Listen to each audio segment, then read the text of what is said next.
갈라디아서 3장 10절에서 14절 말씀을 가지고 오직 하나님이 선물로 주신 믿음으로 말미암아 의롭게 된 우리라는 제목으로 말씀을 전하도록 하겠습니다.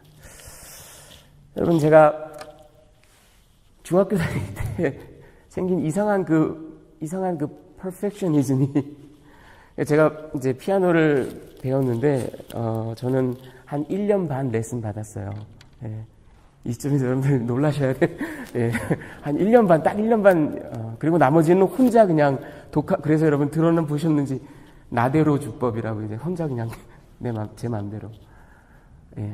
그래서 1년 반 이렇게 레슨 딱 받고 중학교 때 이렇게 제가 혼자 한때는 또 음대를 가고 싶어 해서 네. 근데 이제 그때 어떤 이상한 퍼펙셔니즘이 저한테 생겼냐면요. 이렇게 뭐 한 4분짜리, 5분짜리 곡을 이렇게 딱 이제 정해가지고요. 뭐 쇼팽의 말츠라든지 슈베르트의 뭐 즉흥곡 뭐 이런 거를 이제 정해가지고 그거를 막 연습을 한 다음에 그 옛날 그 카스트 테이프 그 레코더 있죠? 그걸 딱 이제 녹음을 딱 해가지고 처음부터 끝까지 하나도 틀리지 않을 때까지 예. 막 치다가 한 4분 50초 되는 곡 하는데 예를 들어서 4분 33초에 미스터치가 딱 나왔다. 그럼 딱 끄고 다시 처음부터 다 될 때까지. 왜? 아무리 잘했어도 끝에 가서 딱 하나 삑살이라 그러죠. 삑 하면 그 녹음한 거는 쓸 수가 없는 거예요. 그렇죠? 예, 쓸 수가 없는 거예요. 어린아이가 이거를 연습을 막 어떨 때는 하루에 막 2시간, 3시간씩 어떻게든 해보겠다고. 예, 참. 그런데요, 여러분, 그렇게 하다가 보면, 며칠을 그렇게 하다 보면 언젠가 내가 진짜 실수가 없이 한 곡을 다 녹음을 했다 하는 시점이 나옵니다. 예, 나와요. 근데 그걸 다시 플레이백을 해보면, 분명히 제가 칠 때는 조금도 실수가 없었다라고 생각했는데, 그걸 다시 들어보면 살짝 머뭇거린다든지, 표현이 좀 이상하다든지, 그 템포를 살짝 놓쳤다든지 하는 일이 반드시 나와요. 네. 그렇게 퍼펙션을 위해서 막 미친 듯이 몸부림을 쳤지만 퍼펙션은 잘 이루어지지 않습니다. 근데 요는 뭐냐면 완벽하게 제가 연주를 했다 하더라도 하나가 잘못되면 그 수백 개, 수천 개가 되는 노트가 있는데 예, 콩나물 대가리가 있는데 그 중에 딱 하나가 틀리면 예, 그 녹음은 쓸 수가 없어요. 제가 나중에 들어보니까 요즘에는 현대 뮤지션들은 뭐 여러 개를 녹음을 해가지고 그걸 마치 그 포샵 하듯이 이렇게 짜집기를 해가지고 말이죠. 좋은 것들을 이렇게 뭐 한다라는 그런 얘기도 들었지만 엄밀하게 말하면 그건 치링이죠. 그렇죠? 아무리 잘했어도 하나가 틀리면 그 녹음은 쓸 수가 없습니다. 자, 여러분 오늘 우리가 읽은 이 말씀 갈라디아서 3장 10절에서 14절까지 말씀 여러분 오늘 나를 제대로 잡으셨습니다. 아주 갈라디아서가 절대 쉽지 않은 책입니다. 그 중에서도 오늘 이 말씀 사실은 굉장히 깊은 신학적인 그 중요한 내용들이 많이 있는 그래서 여러분들 좀 다소 부담이 되시더라도 차근차근 설명을 좀 들으셔야만 하는 그런 부분입니다. 여기 보면 10절에 무릇 율법 행위에 속한 자들은 저주 아래에 있나니 이런 말씀이 나옵니다. 이 율법 행위에 속한 자들이라는 것이 뭐냐면 딴 게 아니라 율법을 통해서 하나님 앞에서 내가 크레딧을 쌓고 하나님 앞에서 내가 메리트를 쌓아서 그것을 통해서 하나님 그래 네가 의롭다 라는 그 의롭다 칭함을 율법의 행위를 통해서 받겠다고 작정한 사람들이에요. 이게 바로 율법주의입니다. 예. 저들은 저주 아래 있다라고 그렇게 사도 바울이 얘기를 하고 있습니다. 이 말씀은 사실은요, 신명기 27장 26절의 말씀을 사도 바울이 인용한 겁니다. 신명기 27장 26절에 보면 이 율법의 말씀을 실행하지 아니하는 자는 저주를 받을 것이라 할 것이요 모든 백성은 아멘할지니라 이런 말씀이 있습니다. 여러분 아시다시피 신명기 27장 28장은 가나안에 들어가기 직전에 모압 평야에서 모세가 마지막으로 한 고별 설교죠. 거기에서 사람들을 이 에발산, 그리심산 이렇게 딱 세워놓고 그들이 순종할 때 받을 축복 그리고 불순종할 때 받을 저주를 이렇게 얘기하는 그런 장면입니다. 거기에서 이 율법의 말씀을 실행하지 아니하는 자는 저주를 받을 것이라. 이런 말씀을 모세가 하고 있습니다. 그것을 사도 바울이 그대로 인용을 합니다. 여러분 잘 생각해 보십시오. 하나님께서 모세에게 시내산에서 이스라엘 백성에게 율법을 주셨는데, 하나님께서 택한 백성들에게 율법을 주셨는데, 그리고 그 율법이 히브리인들이 1000년 넘게 살아오면서, 그리고 예수님 당시에도 그들의 민족성, 그들의 종교성, 그들의 모든 것을 규정하는, 우리는 이 율법으로 산다. 네. 저들의 그 모든 그 프라이드에, 종교성에, 하나님을 향한 열정에 근원이에요. 그 율법. 그런데 그 율법이 지금 그걸 실행하지 않는 자는 저주라고, 이런 무시무시한 말씀이 나오고 있습니다. 왜 그럴까? 여러분, 이게 바로 율법이 가지고 있는 특별한 그 성격 때문입니다. 그게 뭐냐 하면 율법은 홀 패키지예요. 그러니까 율법 자체가 저주가 아닙니다. 율법 자체가 악한 게 절대 아닙니다. 그런데 문제는 내가 율법을 통해서 크레딧을 쌓아서 하나님 앞에 의롭다 칭함을 받겠다 라고 작정을 한 이상은 그 율법이 제시하는 게임의 법칙을 따라야 돼요. 그런데 그 게임의 법칙은 뭐냐면 홀 패키지예요. 99.9%를 지키다가도 하나를 지키지 못하면 율법 전체를 어긴 겁니다. 여러분, 야고보서 2장 10절에 보면 누구든지 온 율법을 지키다가 그 하나를 범하면 모두 범한 자가 되나니, 이런 말씀이 나옵니다. 그래서 바울 신학의 아주 거장인 F.F. 브루스라는 사람이 이런 거를 보고, 이 율법의 특별한 성격을 보고 The unfulfillable character of the law, 예, 절대로 완수할 수 없는, 실현할 수 없는, 인간으로서는 실현할 수 없는 그런 율법의 성격. 제가 어렸을 때 아무것도 모르고 했던 일이지만, 예, 다 제대로 했다가 마지막 하나 딱 틀리면 그 녹음은 절대로 다 쓸 수가 없어요. 율법은 그런 겁니다. 모든 것을 다 지켰지만 하나를 제대로 지키지 못한다면 결국은 율법을 범한 자가 됩니다. 그런데 지금 여기서 사도 바울이 그 신명기 말씀을 인용하면서 무릇 율법의 행위를 통해서 하나님 앞에 의로워지겠다고 마음먹은 자는 저주 아래 있다, 그렇게 얘기를 합니다. 자, 11절을 한번 보면요, 또 하나님 앞에서, 오늘은 한 절 한 절 이렇게 좀 분해를 하도록 하겠습니다. 하나님 앞에서 아무도 율법으로 말미암아 의롭게 되지 못할 것이 분명하니 이는 의인은 믿음으로 살리라 하였습니다.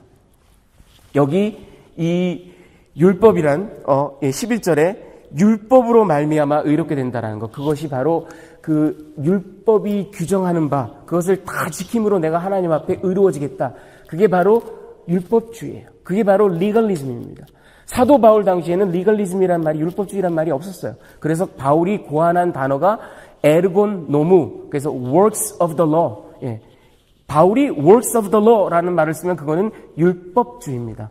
율법을 통해서 내가 하나님 앞에 의로워지겠다라는. 자, 그래서 전절에서 얘기한 것처럼 이 율법의 홀 패키지적인 그런 성격 때문에 아무도, 이 세상에 그 누구도 그거를 충족시킬 수가 없어요. 그래서 사도 바울이 명확한 솔루션으로, 해답으로 제기한 것이 바로 하박국 2장 4절 말씀입니다. 오늘 이준우 목사님께서 히브리서에서도 인용을 했던 말씀, 그리고 이 말씀이 너무나 바울에게 중요해서 이 갈라디아서 3장 12절에도 인용을 했지만, 역시 여러분 우리가 잘 알고 있는 로마서 1장 17절, 예, 거기에도 역시 인용을 한 말씀입니다. 의인은 믿음으로 말미암아 살리라. 여러분, 근데 그 하박국의 2장 4절의 그 히브리어 원어를 보면요, The righteous will live by his faithfulness입니다. 그 his가 3인칭 단수예요.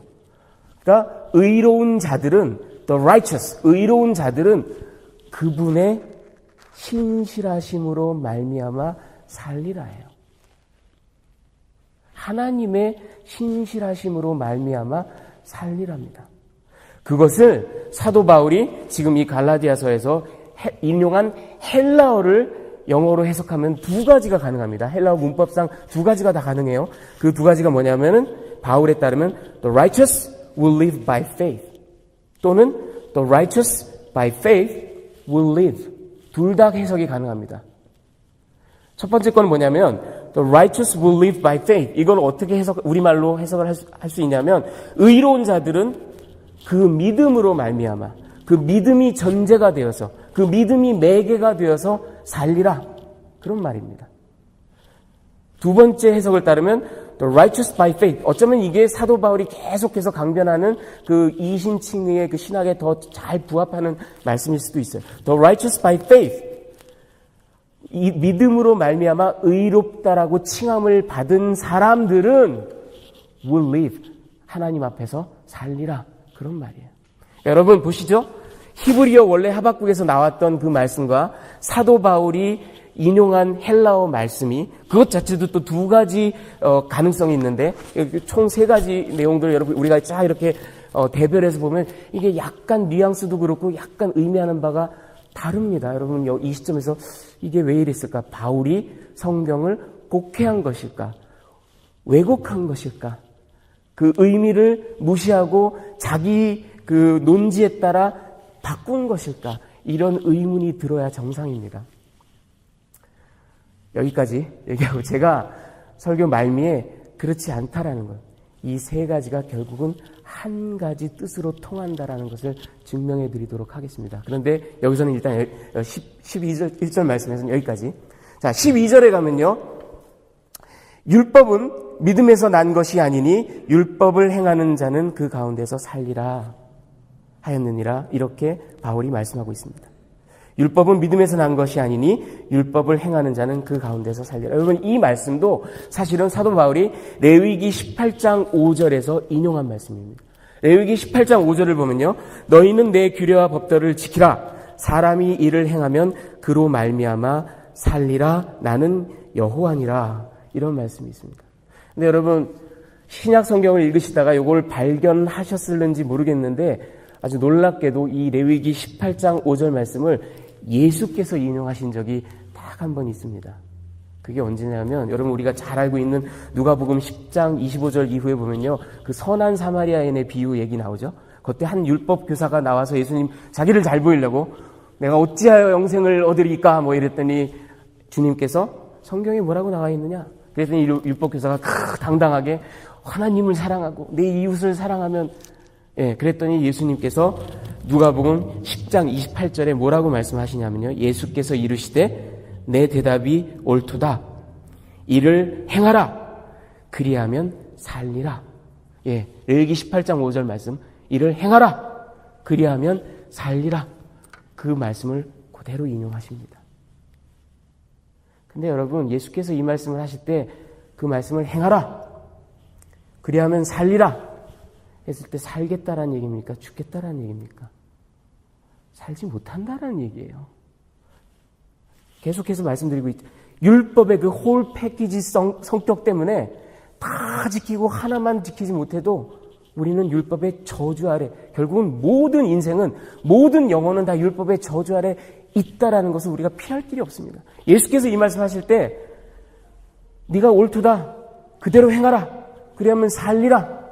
살겠다라는 얘기가 절대 아닙니다. 여기서 율법 교사가 진짜로 예수님의 말씀을 제대로 받아들였다면 그거 살 수가 없는 일인데 그럼 주님 어떻게 해야 됩니까? 하고 나왔어야 정상입니다. 그랬을 때 예수님께서 나를 믿으라. 하나님의 은혜를 믿으라. 그렇게 나왔어야 정상이에요. 그런데 율법 교사는 받아들이지 못합니다. 알지 못합니다. 여전히 자기 자신을 잘 보이고 싶었어요. 누가 나의 이웃입니까? 하고 다른 방향으로 논지를 이끌고 갔던 거예요. 예수께서도 하신 말씀이 오늘 사도 바울이 인용하고 있는 말씀과 논지가 똑같습니다. 이를 행하라. 그리하면 살리라. 살 수 있는 인생이 하나도 없습니다. 결국은 대안은 믿음밖에 없다는 거예요. 하나님의 은혜밖에는 없다는 겁니다. 결국 믿음과 율법은 상호 익스클루시브하다라는 거예요. 이것이 아니면 저것이 아니면 이거라는 겁니다. 자, 여러분 그러면서 이제 사도 바울이 13절로 넘어갑니다. 13절에 정말 중요한 얘기들을 하고 있습니다. 너무나 중차대한 그런 바울 신학의 아주 핵심과도 같은, 여러분 우리 13절은 한 목소리로 다시 한번 같이 읽어보도록 하겠습니다. 13절 그리스도께서 시작. 그리스도께서 우리를 위하여 저주를 받은 바 되사 율법의 저주에서 우리를 속량하셨으니 기록된 바 나무에 달린 자마다 저주 아래에 있는 자라 하였습니다. 여러분 여기서 사도 바울이요 이제 그 율법의 성격에 대해서 얘기하고 믿음과 율법은 정말 익스클루시브하다라는 것, 상호 배타적이다라는 것, incompatible 하다라는 걸 얘기하면서 그러면 그 믿음의 컨텐츠가 뭐냐? 우리가 무엇을 믿느냐? 무엇을 하나님이 주신 은혜로 받아들이느냐? 거기에 대해서 이 한 절에 기가 막히게 요약해서 정리하고 있습니다. 여기에 보면요, 여러분, 속량이라는 단어가 나옵니다. 여러분, 이 속량이라는 말, 엑사고라쪼라는 말, 이 리뎀션이라는 말이 신약 성경에 딱 4번 나와요.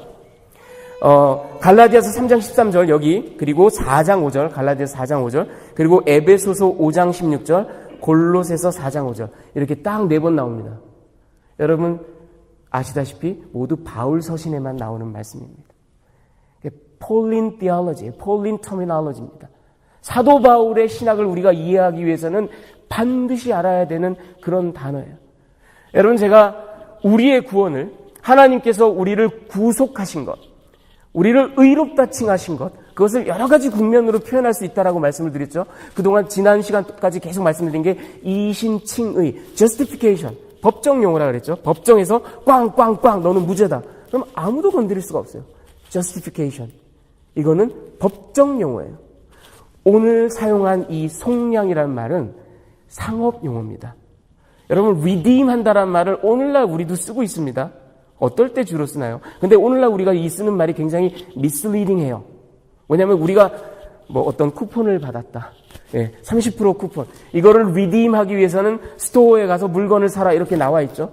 그러니까 이 쿠폰에는 30%를 디스카운트 할 수 있는 어떤 효력이 딱 숨어 있어요. 그걸 가지고 내가 validate 하는 겁니다. 그게 효력을 발생하게끔 만들면 그 안에 내재되어 있던 효력이 발생하는 거예요. 이게 굉장히 성경적으로 비블리칼리는 misleading한 컨셉이에요. 사실은 redemption, 그 redeem 한다라는 것에는 그런 뜻이 아니에요. 아무런 가치가 없어요. 아무런 잠재력이 없어요. 그것을 살리는 겁니다. 여러분 redemption이라는 말이 엑사고라쪼라는 말이 원어가 그렇다고 제가 말씀드렸는데 여러분 제가 설교 노트에 드린 거 엑스아고라쪼 아고라 그 루트가 되는 어근이 되는 말이 아고라예요. 여러분 아고라라는 말 혹시 기억하십니까?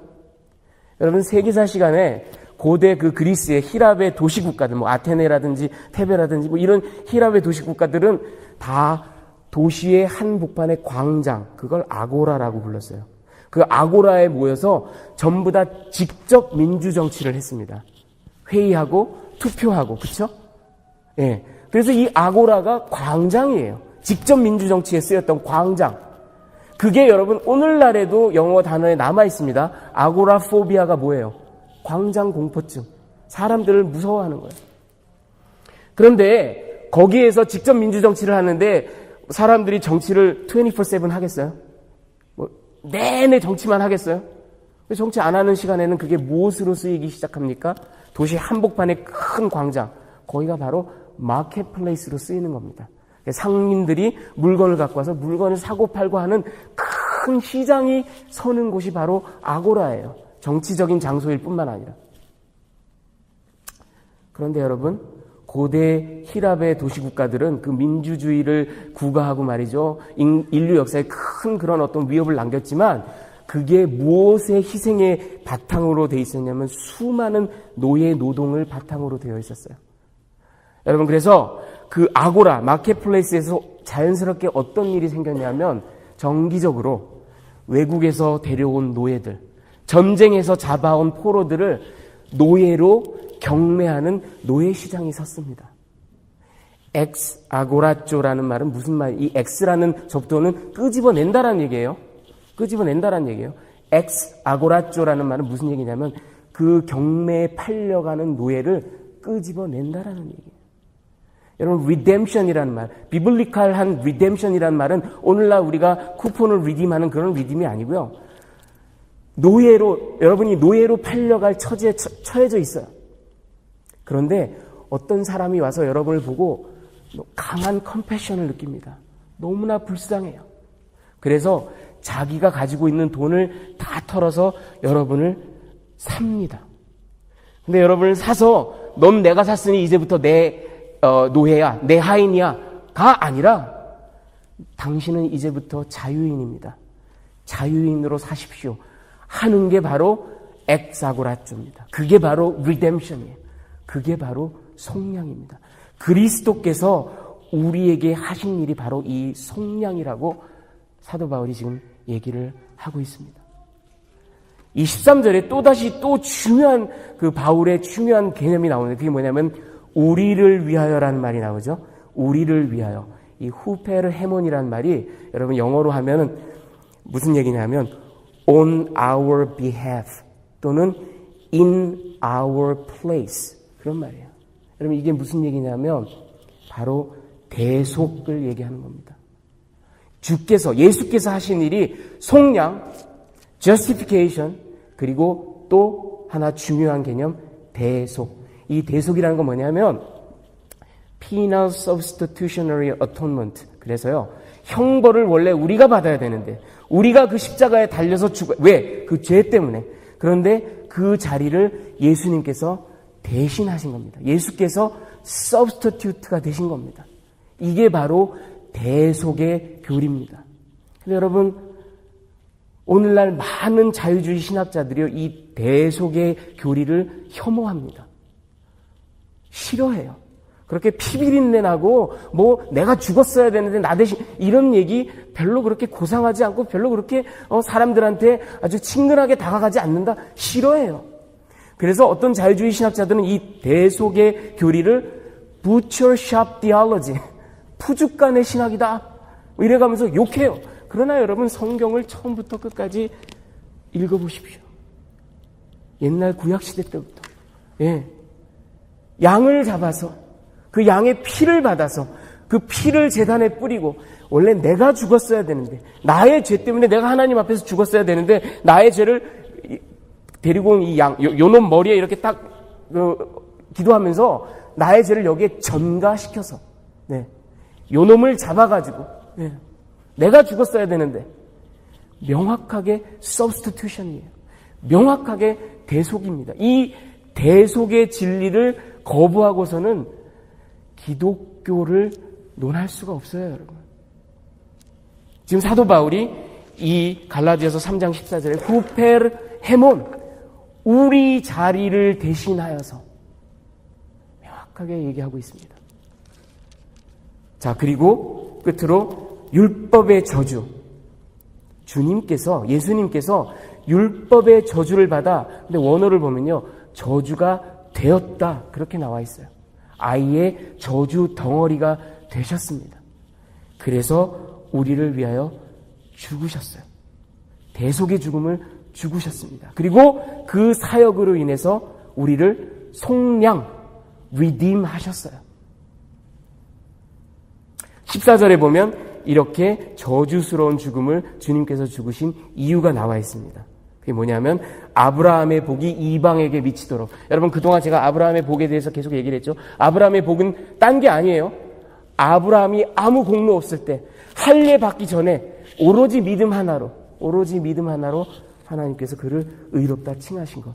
이것을 이방에게도 동일하게 적용하시기 위해서 예수님의 대속의 죽음의 이유가 바로 그거라는 것. 그리고 또 하나 약속하신 성령을 우리 모두가 받게 하기 위해서. 이게 바로 예수님께서 저주스러운 대속의 죽음을 죽으신 목적입니다. 자, 오늘 이 말씀을 10절부터 14절까지 하나하나 이렇게 분해를 해봤습니다. 제가 마지막으로 결론을 맺으면서 아까요 11절에서 하박국 2장 4절의 말씀이나 사도 바울이 인용을 한 그 헬라어 두 가지 케이스, 그게 다 조금씩 뉘앙스가 다르고 조금씩 의미가 다른 것 같지만 그것이 본질적으로 같다라는 것, 그것을 제가 증명해 드리도록 하겠습니다. 여러분 에베소서 2장 8절 9절 여러분 그 설교 노트에 나와 있는 그 말씀을 같이 한번 읽어보시기 바랍니다. 너희는 그 은혜에 의하여 믿음으로 말미암아 구원을 받았으니 이것은 너희에게서 난 것이 아니요 하나님의 선물이라. 행위에서 난 것이 아니니 이는 누구든지 자랑하지 못하게 함이라. 여러분 우리가 익히 알고 너무나 사모하는 말씀입니다. 근데 여러분, 이 앞부분을 한번 보십시오. 너희는 그 은혜에 의하여 믿음으로 말미암아 구원을 받았으니, 여기까지만 우리가 딱 읽고 묵상을 하면요, 이게 뭔가 두 가지가 있다라는 걸 얘기하는 것 같습니다. 그리고 그 아르미니우스가 주장했던 것처럼 하나님의 은혜와 신자의 자발적인 의지, 믿음, Yes Lord 하는 것, 그것이, 그래서 아르미니우스가 주장한 것은 이 synergistic regeneration이, 그러니까 구원을 받는 우리 과정을 시너지 효과로 봅니다. 하나님의 은혜와 나의 Yes Lord. 여기까지만 읽으면 하나님의 은혜가 있는 것 같고, 그 다음에 Yes Lord 하는 나의 믿음이 있어서 이게 시너지를 일으키는 것 같이 보입니다. 그런데 끝까지, 말씀을 끝까지 읽어보십시오. 이것은, 여기 이것이라고 말한 이 대명사, 이것. 여러분, 대명사가 나오면 이건 문법의 ABC잖아요. 그 선행사가 뭐예요? 그걸 따져야죠.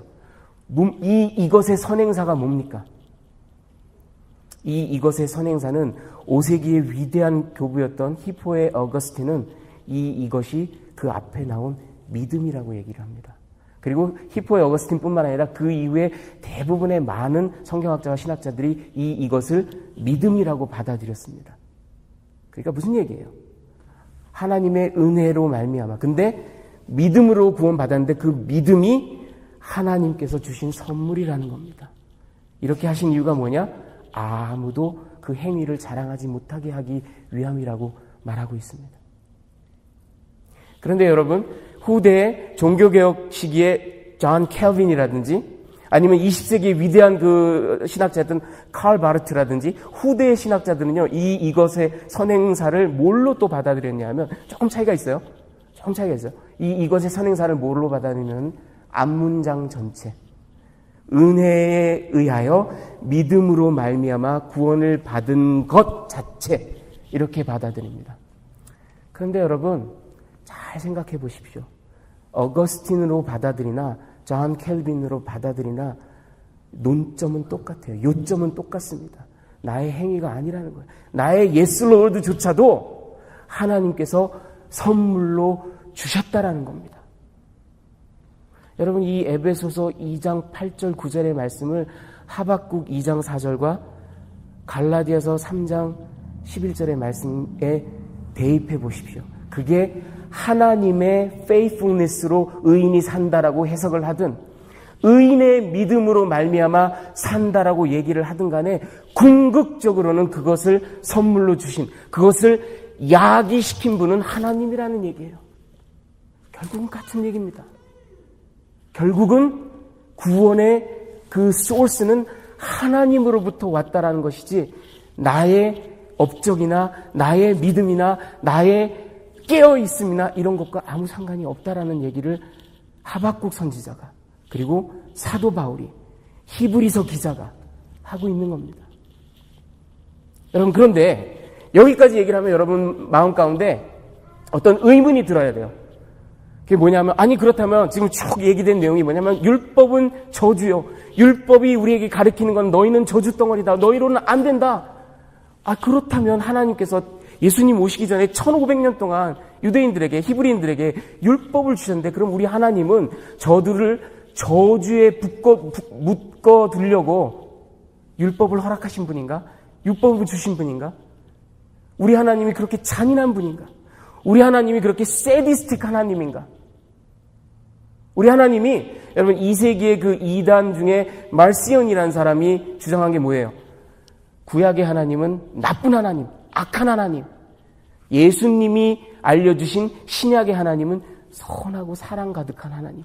두 하나님이 있다라고 가르쳤어요. 그럼 말시온 말 맞다나 하나님이 두 분인가? 여러분, 성경이 얘기하고 있는 것, 사도 바울이 얘기하고 있는 것, 절대로 그런 게 아닙니다. 여러분, 아까도 계속해서 제가 말씀드렸지만 율법 자체가 저주가 아닙니다. 율법이 우리에게 하는 기능이 뭐냐면 그 홀 패키지 성격 때문에 너희 능력으로, 너희 행실로는 절대로 안 된다라는 걸 가르치고 있는 게 율법이에요. 그런데 그 율법의 코롤러리가 뭔지, 그 율법과 표리가 부동한 동전의 양면같이 우리에게 주어진 것이 뭐냐면 바로 희생제사예요. 애굽에서 첫 유월절 때부터 첫 출애굽을 할 때 지켰던 그 유월절, 그리고 시내산에서 하나님께서 모세에게 율법을 주실 때부터 희생제사를 가르치시고 회막을 짓게 하시고 양과 염소를 잡아서 하나님 앞에 나오게끔 하신 그 희생제사를 여러분 가만히 생각해 보십시오. 희생제사가 우리에게 가르치는 것이 뭡니까? 율법으로는 너희는 안 돼, 그것을 가르치시면서 그러니까 내가 열어놓은 이 희생제사의 길을 통해서 나에게 나아오너라 하는 게 하나님의 메시지입니다. 너희가 나에게 나올 수 있는 길을 열어놓겠다라는 게 바로 하나님의 메시지예요. 저들은 구약 시대를 살았던 히브리인들, 경건한 히브리인들이라면 그것을 정확하게 알았어요. 저들이 예수를 알았을까요? 예수님께서 하나님의 아들로 오셔서 대속의 죽음을 십자가에서 죽으시리라는 걸 그들이 과연 상상이나 했겠습니까? 못했어요. 그러니까 실제로 그런 일이 눈앞에서 펼쳐졌는데도 인정하지 못하잖아요. 그런데 저들은 알았습니다. 희생제사를 통해서 하나님께서 하나님께 나올 수 있는 길을 열어놓으셨다라는 것. 그리고 그렇게 나온다라는 건 내가 율법으로 행위를 다 지켜서가 아니라 프로비저널하다라는 것. 그런 걸로 간주하겠노라. 바로 그거예요. 여러분, 그래서 오늘 우리가 읽은 이 말씀에 갈라디아서 3장 10절에서 15절, 14절까지 말씀에 사도 바울이 이 이신칭의를 얘기하면서, 그리고 이 속량이라는 걸 얘기하면서, 그리고 믿음이 율법과 어떻게 다르게 작용하는지를 우리에게 가르치고 있습니다. 그리고 우리는 이것을 통해서 명확하게 알 수 있어요. 배울 수 있습니다. 우리의 행위로는 아무도 하나님 앞에 나아갈 수가 없습니다. 오로지 하나님께서 열어주신 길로만, 오로지 하나님께서 인정하는 그 범위만큼만 우리가 하나님께 나아갈 수 있습니다. 이것이 바로 의인은 믿음으로 말미암아 살리라라는 말씀의 진정한 의미입니다. 우리 같이 기도하시겠습니다.